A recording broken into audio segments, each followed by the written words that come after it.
civilizations. The great age of classical Persia probably dates back to Cyrus in the 6th century BCE. Cyrus conquers the Babylonians, frees the Jews, allows them to go back to build the temple in Jerusalem, and issues what many people regard as the world's first human rights charter at that point, and bases his empire on tolerance. The Cyrus cylinder, now in the British Museum, is about religious tolerance and the freedom of subject peoples. It's an extraordinary document. How widely did this empire spread?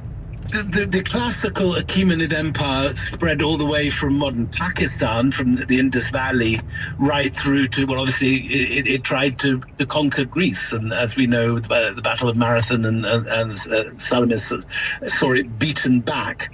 While the Persian language spread even further, I think many people are always aware that the great diplomatic language of medieval India was Persian.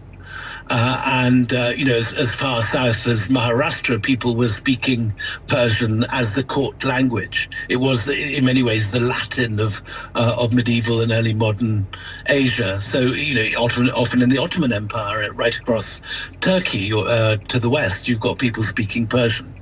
And with it comes this extraordinary tradition of Persian poetry from Sadi and Ferdowsi, Omar Khayyam, Rumi, the world's favorite internet poet until recently.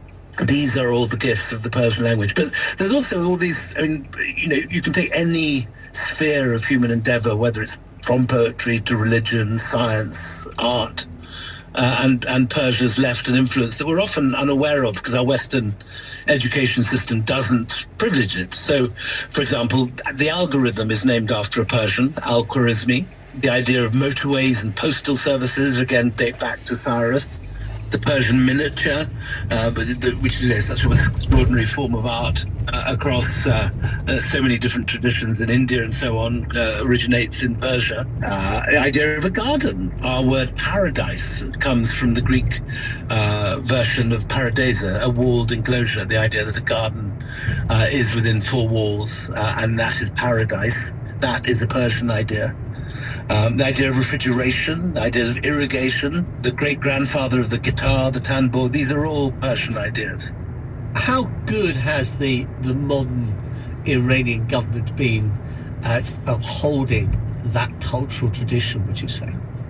That's quite a complicated question, because I think many Persians regard that the Islamic regime puts modern Iran's Muslim identity ahead of its Persian identity, and I think many in the diaspora who are against the regime would answer that they haven't played the cultural Persianness so much as they've seen themselves as the center of the Shiite Islamic world. And many would look back to the achievements of Persepolis and the great ancient Persians as something associated more with the government of the Shah, and who famously had his party in Persepolis and so on. So I think there are those who would say that the Islamic Republic has not played its cards as the inheritor of ancient Persian civilization so much as the front line of modern Shiite Islam. What do you think we should be grateful to Persia for?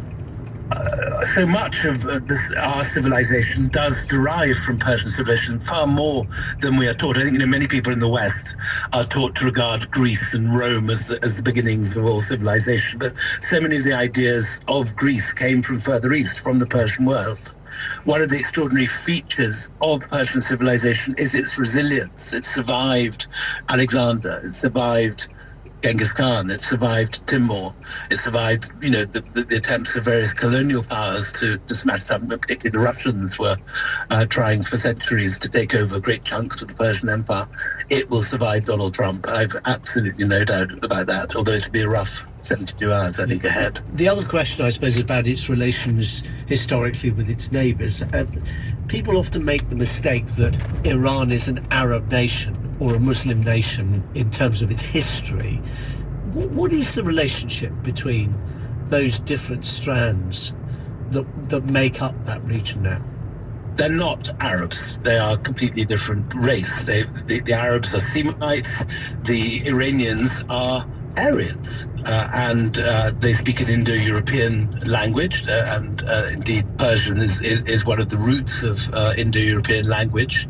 But as far as Islam is concerned, they were conquered by the Arabs in the 5th and 6th century, and so became at that point Muslim. And from the Safavid period, which is the 15th century onwards, they became Shia and are now the great Shia nation. Do you think Persian culture is still very much alive in Iran? It's very much alive, and Persians are very, very proud of it. And there are millions of Persians in the diaspora all over the world who look to their civilization with enormous pride and with good reason. And I think they are very frustrated. Well, two things. First of all, that people can confuse them with Arabs, which, as your question just asked, illustrated, yeah, when they're very different and often look with some hostility on the Arab world. And secondly, when we in the West are simply not taught how much we owe to Persia. It's almost a sort of a party joke question. What did the Romans do for us? But it's very rarely asked, what did the Persians do for us? And the answer is much more than we realize. And so much more of Western civilization, in fact, derives from Persia without us being taught about it in schools. That's William Dalrymple talking to me from Delhi. He's the presenter of the Empire podcast. That's it for this edition of